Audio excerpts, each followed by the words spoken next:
Matematika dari kelas 22 3C Manajemen. Di sini saya akan menjelaskan sedikit materi mengenai pengembangan sumber daya manusia. Pentingnya pengembangan sumber daya manusia. Pengembangan sumber daya manusia ini sangatlah penting dan membutuhkan dana yang besar dalam perusahaannya. Akan tetapi, dengan biaya yang besar tersebut, hal ini merupakan investasi jangka panjang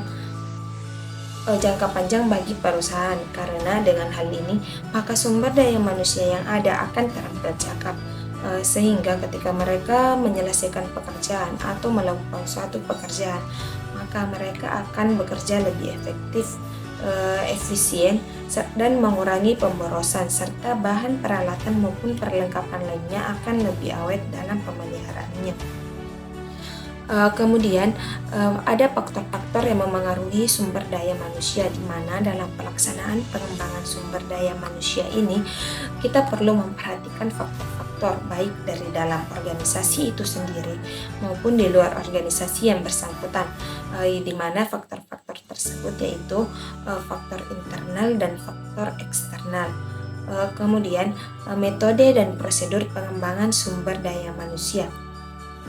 Menurut Hanafi 2005, pengembangan adalah suatu proses pendidikan jangka panjang yang mempergunakan prosedur sistematis dan terorganisir, di mana karyawan manajerial mempelajari pengetahuan konseptual dan teoritis guna mencapai tujuan yang umum.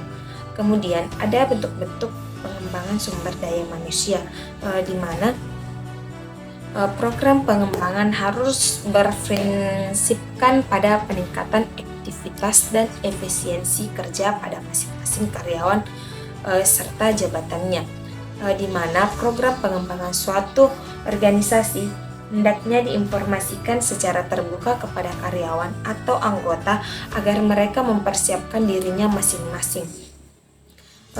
Adapun bentuk-bentuk pengembangan sumber daya manusia, yaitu pengembangan secara informal dan pengembangan secara formal, di mana fungsi pengembangan sumber daya manusia ini yaitu meningkatkan keterampilan teknis, teoritis, konseptual, dan moral karyawan melalui pendidikan dan pelatihan, di mana pendidikan dan pelatihan ini diberikan harus sesuai dengan kebutuhan pekerjaan masa kini maupun masa yang akan datang.